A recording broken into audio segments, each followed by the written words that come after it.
Y aquí, que son mucho más finitas, es una reconstrucción con una intención volumétrica. Y a partir de esta reconstrucción, de estos cortes finitos, de esta segunda reconstrucción, nosotros hacemos un reformateo multiplanar para ver en otros planos como el sagital, o un reformateo para ver una renderización volumétrica.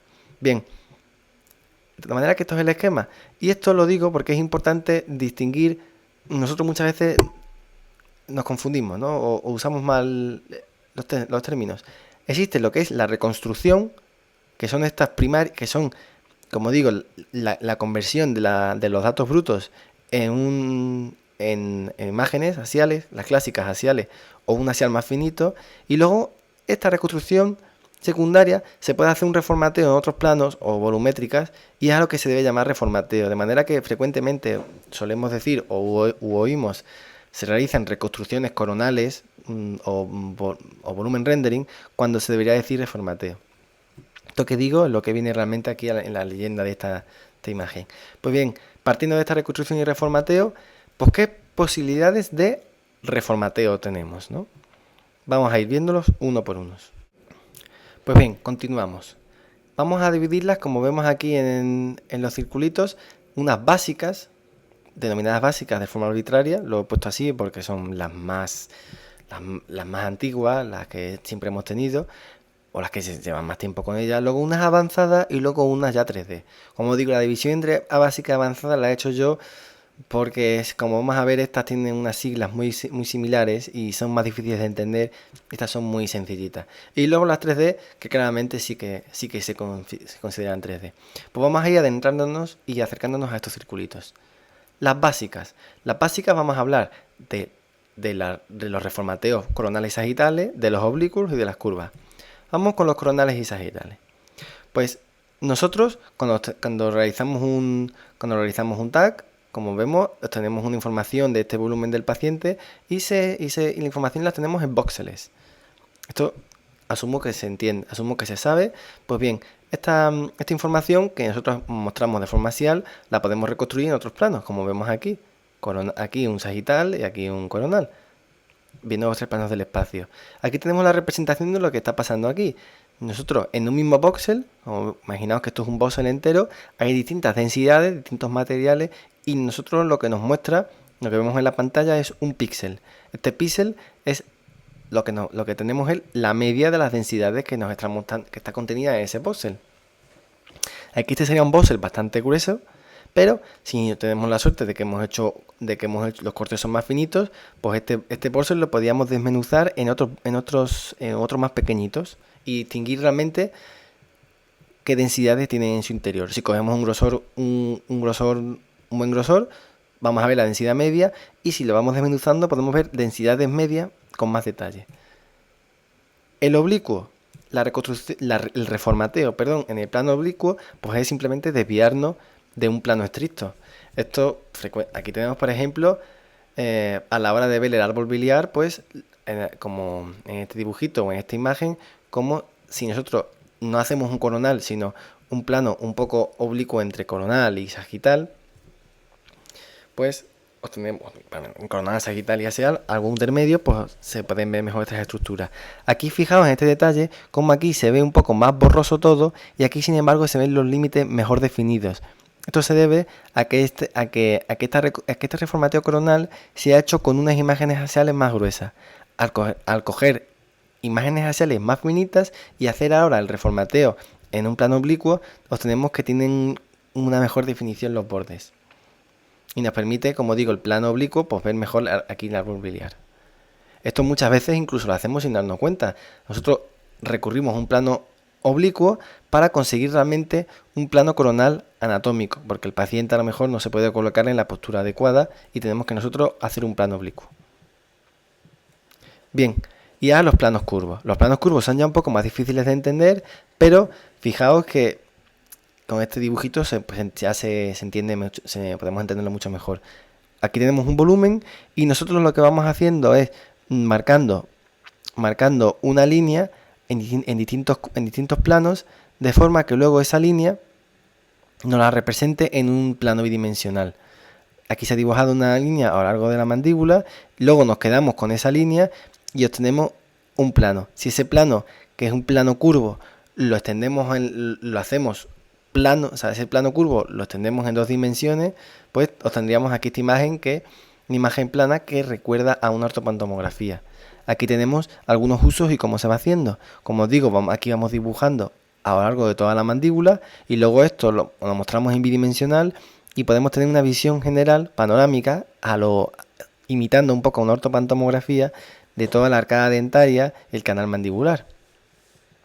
Esto también los planos curvos se usan mucho, por ejemplo, en la coronangiografía, para dibujar las coronarias, y en todo tipo de arterias. En los estudios angioTAC muchas veces también se recurre a ello para valorar un grado de estenosis. Como digo, esto es un poco laborioso, tenemos que ir dibujando, marcando cuál es el interior del vaso, para luego mostrarlo todo en un plano bidimensional. El interior de un vaso aquí, o una mandíbula. De manera que esto sería lo que serían las técnicas básicas, ¿no? Sería, como hemos dicho, el coronal, el oblicuo y el curvo. Esto casi todo el mundo lo entiende y no exige mucha complicación. Pero ahora nos vamos a las técnicas de postprocesado avanzadas. Estas ya realmente son más difíciles de entender y mucho menos usadas, pero no por ello menos importantes. La proyección AIP.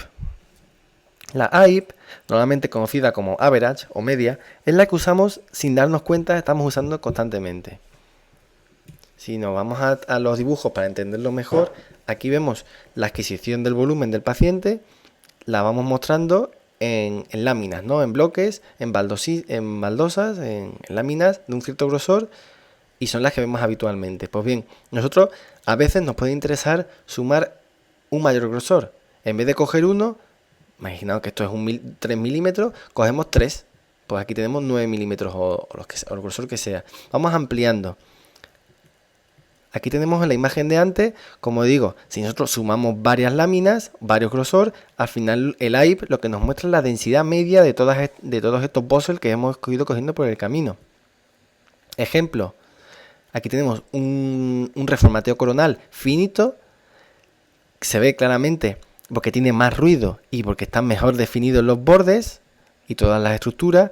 Si nosotros sumamos un cierto grosor, vamos a quitar parte del ruido. Fijaos como aquí el hígado tiene aquí una densidad más homogénea, es decir, proporcionamos una imagen con una densidad más homogénea y mejor. Sin embargo, la resolución espacial la hemos perdido. Aquí hemos perdido parte. Se ve las estructuras un poco peor delimitadas.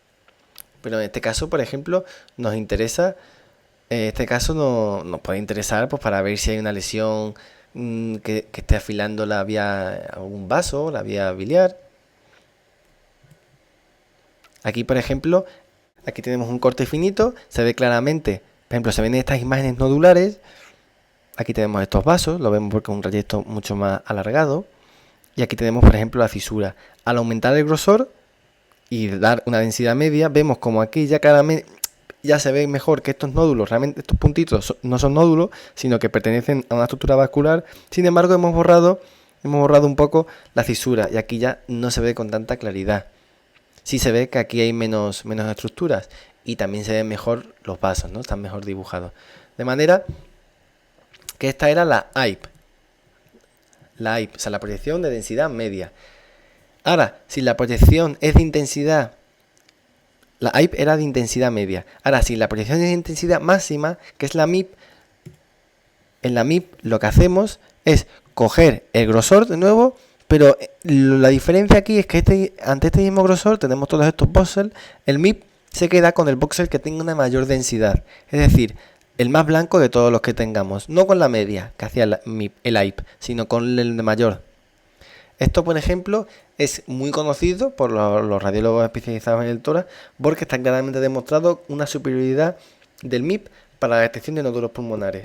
En este artículo, por ejemplo, este artículo de Radiología del 2008, había comparado un estudio doble ciego, había comparado el MIP con había hecho un estudio en el cual cogíamos un tórax, hacían reconstrucciones de 1 centímetro de grosor, de manera que al final, y con una reconstrucción en MIP, de manera que a lo mejor al final tenían 30 imágenes MIP, cada una de 1 centímetro y no se iban solapando.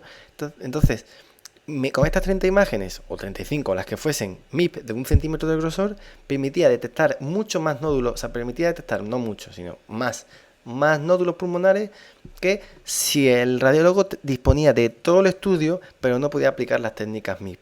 Es decir, que el MIP es claramente superior para detectar nódulos pulmonares, y no solo eso, sino que ahorra tiempo, porque son solo 30 imágenes en analizar. Aquí tenemos un ejemplo. Aquí vemos se intuyen que son nódulos, pues podrían ser vasos, pero es un corte de 0,5 milímetros, de manera que nos plantea dudas. Si cogemos 7 milímetros de grosor, vemos cómo se van agrupando estos nódulos con una distribución centro-lobulillar. Con 3 milímetros ya se aprecia, pero con 7 es más evidente. Aquí tenemos otros ejemplos. Estas imágenes que insinúan que se tratan de nódulos. Si aumentamos el grosor y hacemos una reconstrucción MIP, vemos cómo se van dibujando estructuras vasculares. Aquí no se ha querido demostrar que sean nódulos, sino más bien es con una sola imagen poder ver la distribución que tiene. Aquí, como vemos, tiene una distribución con un predominio en lóbulos superiores. O aquí, en este caso, es para destacar las áreas en vídeo ilustrado. También una infección por neumocitis carinii. En un corte fino ya se aprecia, pero si cogemos un corte más grueso y hacemos un MIP, se ve la mejor delimitación, o se ve con más claridad. El mini MIP, de manera que ya parece que podemos tender a hacernos un lío con tantas siglas. ¿Qué es el mini MIP? El mini MIP pues sería lo contrario al MIP, es decir, hemos cogido un cierto grosor, pero en este caso, en vez de mostrarnos el voxel más clarito o el de mayor densidad, se queda con el que tenga menor densidad de todos ellos. No va sumando, sino se selecciona el que tenga menos. De manera que lo normal es que tienda a ser una imagen más oscura. Es la proyección de mínima intensidad, mini-MIP. En este caso, por ejemplo, un corte normal, en el mini-MIP, como se queda con la estructura que tenga menos densidad, pues nos permite dibujar mucho mejor el árbol bronquial. Fijaos aquí, qué imagen tan bonita. Aquí se ve que tiene un área de fibrosis y al hacer un mini MIP se dibuja con mucha mejor claridad. Se observa con mucha mejor claridad y además se ve como hay unas pequeñas bronquiectasias en esta localización. Además, como digo, la imagen es mucho más bella.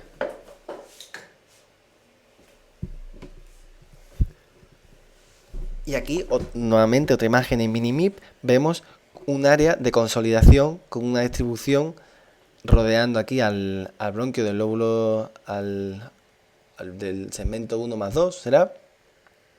Y al aumentar el grosor se ve con mucha mejor claridad. De manera que cuando tengamos dudas podemos hacer un mini MIP y se aprecia con claridad. Y el BIP es un poco más desconocido y menos usado, pero lo traigo aquí porque en nuestra consola Philips está presente. El BIP es el Volumen Intensity Project, es decir, hemos pasado del AIP a Average, el MIP que es Maximum, el Mini que es Minimum y el BIP que es Volumen. Lo único que cambia es la primera letra.